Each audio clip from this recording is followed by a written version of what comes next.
Hello दोस्तों, नमस्ते।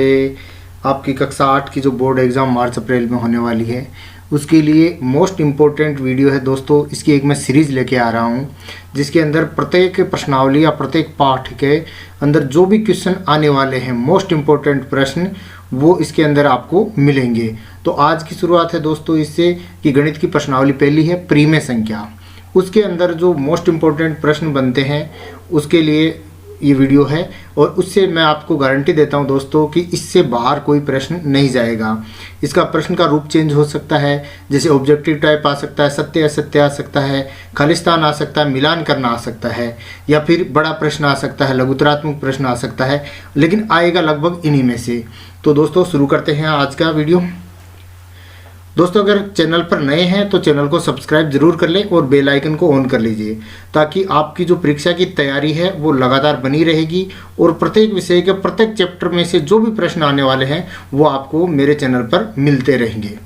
तो प्रश्नावली जो परिमेय संख्या है, पहली प्रश्नावली है, उसके अंदर पहला प्रश्न इंपॉर्टेंट प्रश्न ये होता है दोस्तों कि परिमेय संख्या किसे कहते हैं। ये परिमेय संख्या किसे कहते हैं, ये खालिस्तान के अंदर आ सकता है या शॉर्ट आंसर टाइप क्वेश्चन है उसके अंदर आ सकता है। तो अपन आंसर लिखेंगे वे संख्या जिसे a बटा b के रूप में लिखा जा सके। a बटा b के रूप में क्या होता है, तो a बटा b क्या होगा दोस्तों, यानी कोई भी a की जगह कोई भी संख्या है, जैसे मैंने ले ली 5 और बटा इसके अंदर लिखेगा, और b की जगह कोई भी संख्या आ गई, जैसे 8 आ गई, तो जैसे इससे अंश और हर में लिखी जा सके ऐसी संख्या को अपन परिमेय संख्या कहलाती है। यानी वे संख्या जो a बटा b के रूप में लिखी जा सके परिमेय संख्या कहलाती है, जहाँ a व b पूर्णांक है। पूर्णांक के अंदर इसका मतलब ये है कि इसके अंदर 0 भी आ सकता है, 1 2 3 4 ये भी आ सकते हैं, या फिर -1 -2 संख्याएं भी आ सकती हैं। लेकिन आपको ये ध्यान रखना है कि b बराबर 0 ना हो, यानी बट्टे में 0 नहीं होना चाहिए। ये आपको स्पष्ट यहाँ उल्लेख करना है। जैसे अपन लिख सकते हैं 4 बटा 5, 7 बटा 8, 0, क्योंकि 0 भी बटा 1 इसके अंदर है, 3 भी बटा 1 है, 8 भी बटा 1 है, तो इसके अंदर ये 0 3 8 ये संख्या भी परिमेय संख्या आएगी। लेकिन आपसे कोई पूछ ले कि 5 बटा 0 है, ये परिमेय संख्या है क्या, तो ये परिमेय संख्या नहीं है क्योंकि b की जगह 0 आया है। तो इस तरह से ये डेफिनेशन आपको कंप्लीट याद कर लेनी है। अब देखते हैं दोस्तों अगला प्रश्न। अगला प्रश्न है दोस्तों परिमेय संख्या के लिए 0 योज्य तत्समक है। ये ज़्यादातर जो खालिस्तान है या फिर एबेसदे के अंदर प्रश्न आता है, तो आपको ये लाइन याद कर लेनी है कि परिमेय संख्या के लिए 0 योज्य तत्समक है। अब योज्य तत्समक क्या होता है दोस्तों, योज्य तत्समक होता है जैसे कोई भी परिमेय संख्या है, जैसे मैंने ली 7 बटा 8, इसके अंदर योज्य यानी जोड़ करना है। योज्य का मतलब योग और तत्समक का मतलब बराबर।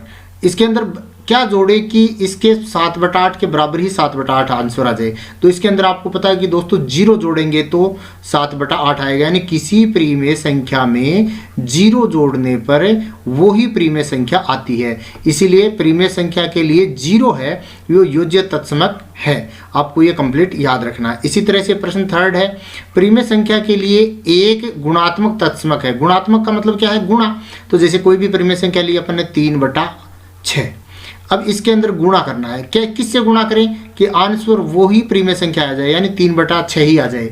तो इसके अंदर अपन 1 से गुणा करेंगे तो 3 बटे 6 आएगा, यानी किसी भी परिमेय संख्या को 1 से गुणा करने पर उसके समान ही परिमेय संख्या आ जाती है।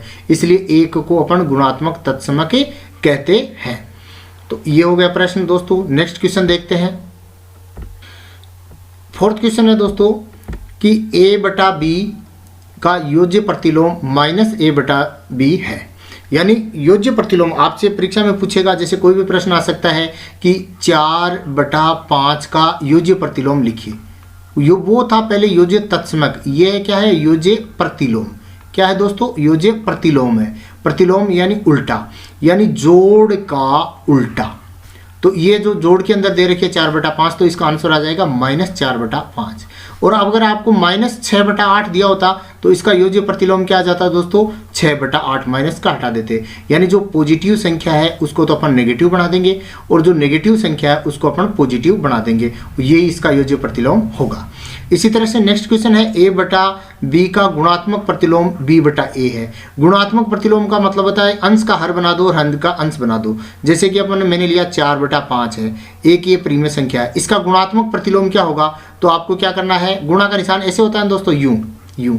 तो आपको इधर वाली संख्या इधर ले जानी है और इधर वाली संख्या इधर ले जानी है। तो ये 4 है, ये नीचे आ जाएगा, 5 है वो ऊपर चला जाएगा, यानी 5/4, यानी 4/5 का योज्य जो गुणात्मक प्रतिलोम है वो 5/4 है। तो ये क्वेश्चन भी बार बार आपको जैसे कोई भी संख्या देकर पूछ सकता है। इसी तरह से दोस्तों एक है क्रम विनिमेयता गुणधर्म, यानी क्रम को चेंज कर देना। जैसे a गुणा b है वो हो जाएगा b गुणा a, तो ये क्रम विनिमेयता गुणधर्म है। जैसे आपसे वो पूछ लेगा कि 5 गुणा 4 बराबर 4 गुणा 5, इसके अंदर कौन सा गुणधर्म है? तो क्रम चेंज हुआ। देखो पहले 5 था, फिर 4 था, फिर क्रम चेंज कर दिया, पहले 4 कर दिया और फिर 5 कर दिया। तो ये हो गया क्रम विनिमेयता, यानी पहले वाली संख्या बाद में चली जाएगी, बाद वाली संख्या पहले आ जाएगी, ये होगी क्रम विनिमेयता। तो इसके अंदर आपसे पूछ सकता है छोटे प्रश्न में कि इसमें कौन सा गुणधर्म लागू होता है, तो आपको बताना है कि क्रम विनिमेयता लागू होता है। इसके साथ ही अगला प्रश्न है सहचरिता गुणधर्म, यानी सहचरिता। अब इसके अंदर दिया है कि a कोष्टक के अंदर a गुणा b गुणा c बराबर किसके है? a और कोष्टक के अंदर है b गुणा c, यानी इसके अंदर जैसे कोई भी परिमेय संख्या ले लेते हैं अपन, देखिए 4 गुणा 5 और गुणा 2 बराबर। अब इसके अंदर क्या करते हैं, 4 को बाहर कर देते हैं और कोष्टक के अंदर कर देते हैं 5 गुणा 2। बोर्ड मास के नियम के अनुसार क्या होगा दोस्तों, पहले कोष्टक वाली गुणा होगी, तो 4 को 5 से गुणा किया 20 गुणा 2, और इस तरह से क्या आया 20 को 2 से गुणा किया 40। अब इसी तरह से ये आएगा 4 है और इसके अंदर कोष्टक वाले पहले गुना होगी, तो किसे होगी 5 को 2 से गुणा किया 10 और 10 को 4 से गुणा किया 40, यानी दोनों तरफ 500 बराबर ही आ रहे हैं। बस क्या हुआ कि पहले इन दोनों को गुणा किया, साथ साथ किया और फिर इसको साथ साथ किया। तो इस तरह का गुणधर्म क्या कहलाता है? सहचारिता गुणधर्म कहलाता है। अगला है दोस्तों पॉइंट है इसके अंदर कि परिमेय संख्या का गुणनफल हमेशा खालिस्तान होता है, इसकी जगह खालिस्तान दे देगा और पूछ लेगा कि परिमेय संख्या का गुणनफल हमेशा खालिस्तान होता है, तो इसकी जगह आपको लिखना परिमेय संख्या होता है। जैसे मैं आपको करके बताता हूँ, जैसे एक परिमेय संख्या 1/2, दूसरी परिमेय संख्या है 4/5, इन दोनों को अपन गुणा से करते हैं, तो 4 को 1 से गुणा किया 4 और 5 को 2 से गुणा किया 10, तो 4/10 ये भी एक परिमेय संख्या ही, यानी 2 परिमेय या 2 से अधिक परिमेय संख्याओं का गुणनफल हमेशा परिमेय संख्या ही होता है। अब आगे दोस्तों प्रश्नावली जो 1.1 है, इसके अंदर 2 सवाल दिए हुए हैं, नई बुक आई है उसके अंदर सिलेबस के अनुसार, तो दोनों प्रश्न अपन हल कर लेते हैं। दोनों प्रश्न बहुत ही इजी हैं, सिर्फ गुणधर्म बताना है। तो क्या है दोस्तों, पहला प्रश्न क्या है कि निम्नलिखित प्रत्येक में गुणन के अंतर्गत उपयोग किए गए गुणधर्म गुण का नाम लिखिए, यानी कौन सा गुणधर्म होगा। देखो दोस्तों, -4/5 को 1 से गुणा किया और 1 को -4/5 से गुणा किया और बराबर क्या आया -4/5, यानी किसी भी संख्या को अपन 1 से गुणा करते हैं तो वही परिमेय संख्या आती है।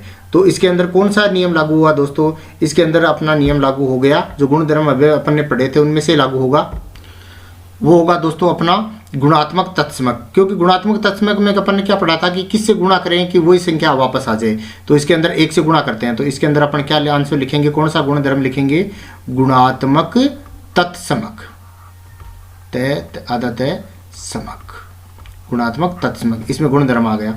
अब दोस्तों इसके अंदर क्या है, अगला प्रश्न क्या है, -13/7 को गुणा किया -2/7 से, फिर इसके अंदर पहले -2/7 लिख दिया और फिर गुणा कर दिया -13/7 से। तो इसके अंदर दोस्तों क्या कौन सा नियम लगा, क्रम चेंज हुआ है, तो इसके अंदर अपन लिखेंगे क्रम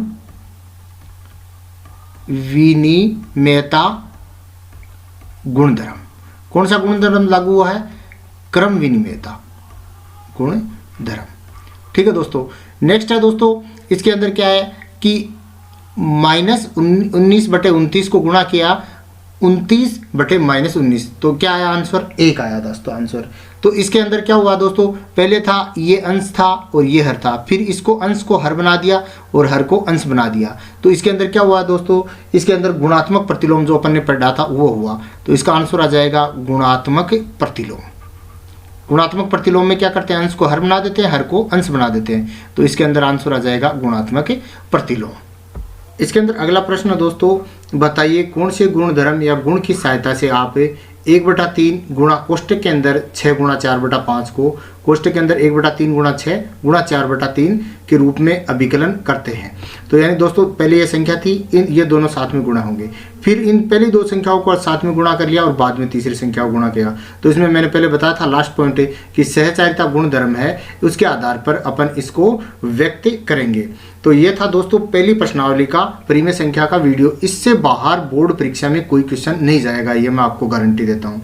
इसी तरह से अपन ने एक सीरीज शुरू की है दोस्तों, 8वीं क्लास के प्रत्येक सब्जेक्ट के प्रत्येक चैप्टर से अपन ऐसा ही जो क्वेश्चन का संकलन है वो लेके आएंगे, जिसके आधार पर आपकी अच्छी तैयारी हो जाएगी और आपको इससे बाहर क्वेश्चन नहीं मिलेंगे। बस क्वेश्चन का प्रकार चेंज हो सकता है, जैसे जो क्वेश्चन दिया है वो अबेसदे में कन्वर्ट हो सकता है, सत्य असत्य में कन्वर्ट हो सकता है, या मिलान करने में कन्वर्ट हो सकता है, छोटे क्वेश्चन बड़े क्वेश्चन में कन्वर्ट हो सकता है, लेकिन क्वेश्चन इन्हीं में से ही आएगा। ये लगभग मेरा आइडिया 100% हर साल जाता है और इस साल भी जाएगा। तो दोस्तों चैनल पर बने रहिए, चैनल को सब्सक्राइब कर लीजिए, बेल आइकन को ऑन कर दीजिए, ताकि जैसे मैं वीडियो डालूं आपको नोटिफिकेशन मिल जाएगा, आप पूरी तरह से अपडेट रहेंगे।